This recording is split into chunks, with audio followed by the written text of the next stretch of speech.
Estimado estudiante, reciba un atento y cordial saludo.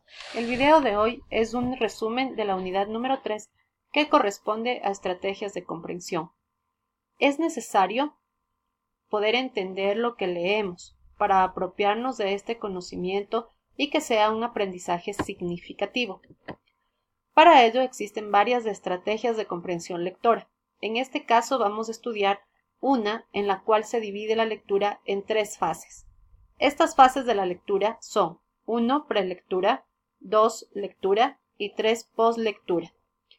En la fase 1, también conocida como prelectura, vamos a realizar una lectura exploratoria, es decir, vamos a ir descubriendo los detalles del artículo que vamos a leer, del libro que vamos a leer, del texto, del material o guía de estudio, etc. ¿Cómo lo hacemos esto? Vamos a revisar el título y con esto nosotros podemos formularnos una idea de qué trata la lectura. Es decir, vamos a formular una hipótesis acerca de lo que vamos a leer. Permite también que tengamos familiaridad con el texto, que lo vayamos conociendo. ¿Para qué utilizamos la prelectura? La prelectura se utiliza para obtener resultados significativos y poder comprender el texto. Es una mirada rápida de lo que vamos a leer. Por eso también logra un acercamiento general de la lectura y nos permite adquirir un conocimiento más rápido del tema y sobre todo nos ayuda a ampliar el vocabulario. ¿Qué pasos vamos a seguir para realizar la prelectura? Primero, vamos a hojear por encima el libro o el texto digital. Vamos a ver su título, vamos a ver el índice, vamos a ver un resumen. Luego, de esto nosotros vamos a leer los subtítulos principales, el resumen y el prólogo. Con estos 3 pasos nosotros hemos realizado lo que es la prelectura. La segunda fase de lectura se conoce también con el nombre de lectura. Aquí es una lectura más profunda, es una lectura más consciente, más detenida, en la cual nosotros vamos a identificar qué tipo de texto se trata. Es decir, al identificar qué tipo de texto es el que estamos leyendo, vamos a identificar cuál es la función comunicativa que tiene el autor del libro, qué es lo que nos desea transmitir.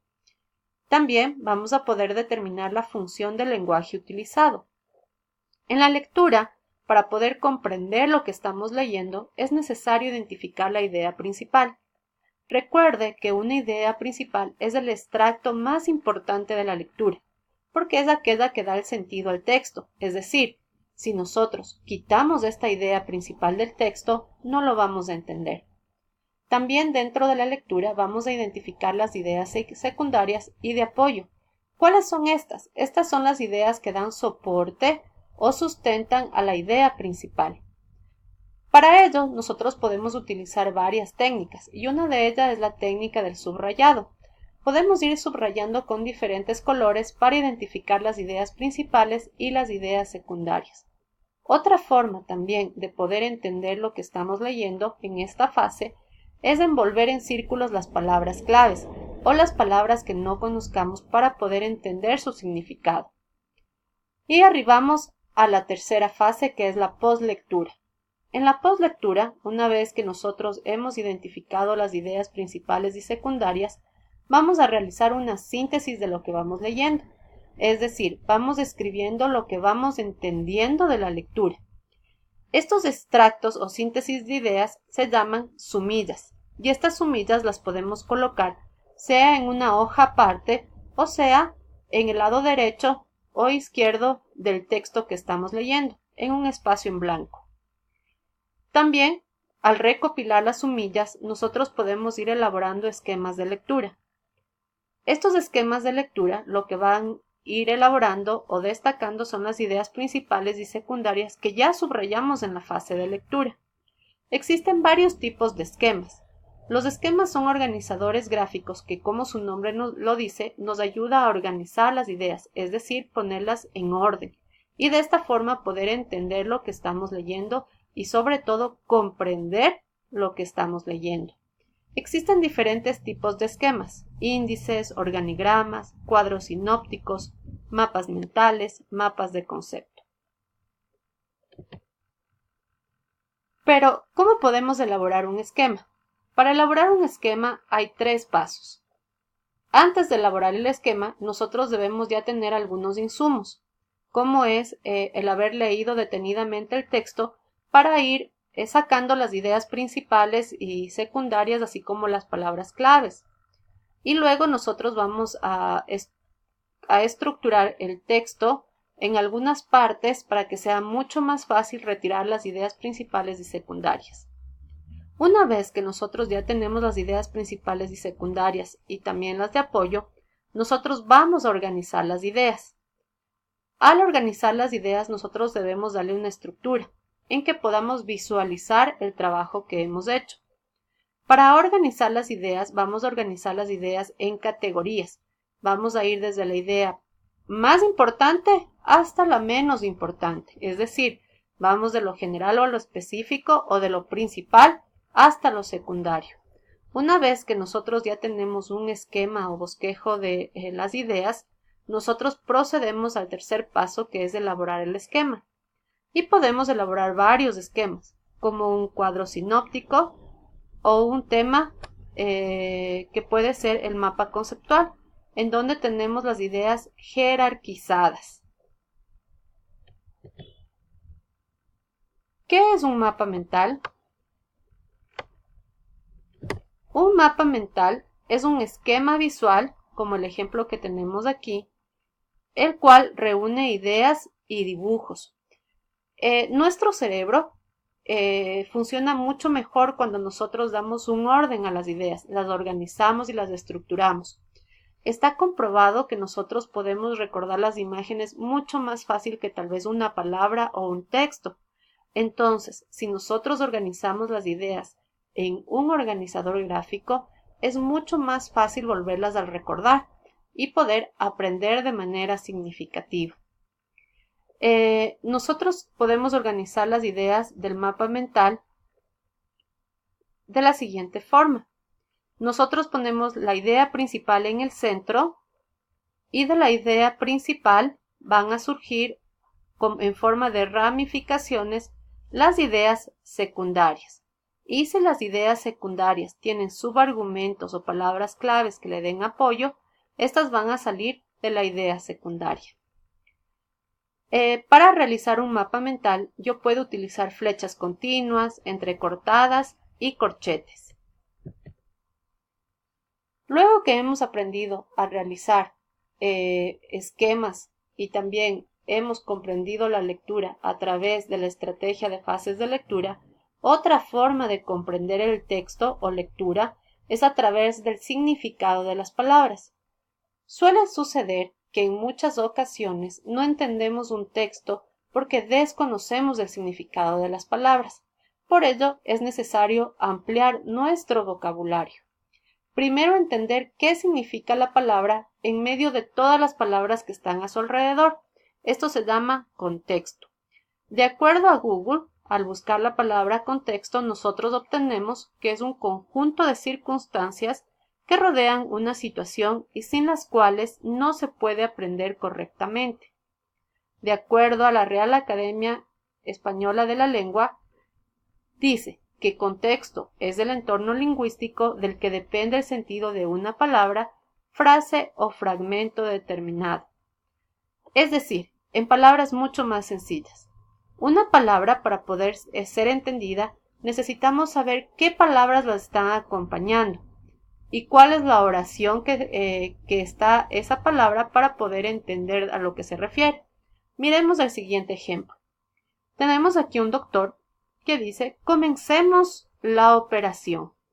Si nosotros sabemos que el doctor está en un quirófano y dice esta oración por el contexto, nosotros sabemos que la palabra operación se refiere a una cirugía.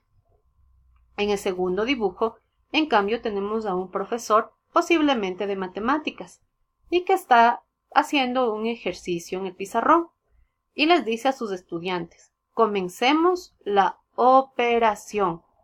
La palabra operación, en este sentido, significa que va a realizar ejercicios matemáticos. Miren ustedes cómo una palabra que se escribe igual, que suena igual, puede tener un significado diferente dependiendo de la oración y el contexto que le acompaña. Otra forma de entender el significado de las palabras y por tanto comprender lo que estamos leyendo es entendiendo la familia de palabras, es decir, saber si es una palabra primitiva o una palabra derivada. En una palabra primitiva se caracteriza porque es la raíz de las palabras. De esta van a nacer nuevas palabras. Por ejemplo, tenemos la palabra caballo. Y de la palabra caballo pueden nacer varias palabras que se les conoce como palabras derivadas, como caballero, caballería, caballear, caballeriza. Si ustedes ven, se mantiene el lexema que es caballí y solamente cambia su terminación o morfema.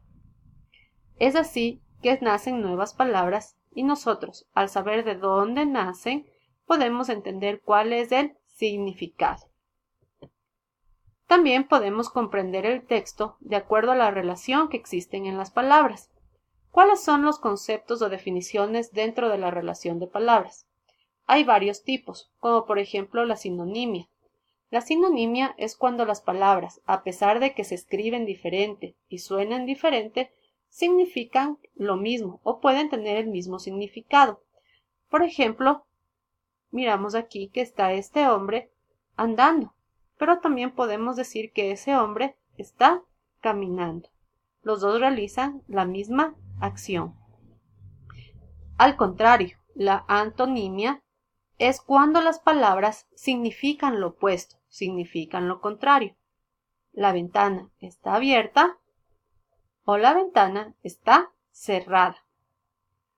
Y esto nos ayuda a abarcar a lo que es la analogía. La analogía es cuando comparamos dos oraciones. Estas oraciones las podemos comparar de la siguiente forma. Miremos el ejemplo. Salud es la enfermedad, como alegría es la tristeza. Estamos comparando dos parejas. También dentro del significado o relación de palabras tenemos las palabras homónimas. Son las que se escriben casi de la misma manera, pero no proceden de la misma raíz o no pueden tener el mismo significado de acuerdo al contexto. Las palabras homónimas se clasifican en dos tipos de palabras, que son las palabras homógrafas y las palabras homófonas. Las palabras homógrafas es cuando se escriben igual, pero tienen un significado diferente de acuerdo al contexto. Miremos el ejemplo. Tenemos la palabra atracar. Nosotros podemos decir que atracar es arrimar un barco a tierra. El barco atracó en el puerto. Pero atracar también puede significar robar. El ladrón atracó el banco. Miren cómo la palabra, a pesar de que se escribe igual, el contexto determina un significado diferente. Tenemos también las palabras homófonas. Las palabras homófonas se escriben diferente, pero suenan igual. En la pared colocaron un tubo nuevo, se refiere a un tubo que es un cilindro, o José tuvo que perdonar a su hermano. La palabra tuvo en este caso es del verbo tener. Tenemos también las palabras monosémicas que tienen un solo significado y no se las puede interpretar de otra forma. Por ejemplo, agua, caballo o aceite. En cambio, las palabras polisémicas adquieren diferente significado de acuerdo al contexto. Puede ser un banco en donde vamos a realizar una actividad económica o un banco para sentarse. Mientras que las palabras hiperonómimas se refieren al conjunto de otras palabras. Por ejemplo, tenemos el caso de mamíferos. Y los mamíferos sabemos que abarca el conjunto de cerdos, jirafas, ovejas, vacas, ballenas, o la palabra flores, que abarca flores como margaritas, azucenas, jazmín o clavel. Mientras que las palabras parónimas se escriben y dicen de forma muy parecida a otras palabras. Y hay que tener cuidado porque muchas veces cuando hablamos de manera muy rápida podemos cometer estas equivocaciones, como infligir e infringir, fluvial o pluvial. Espero que les haya servido este breve resumen.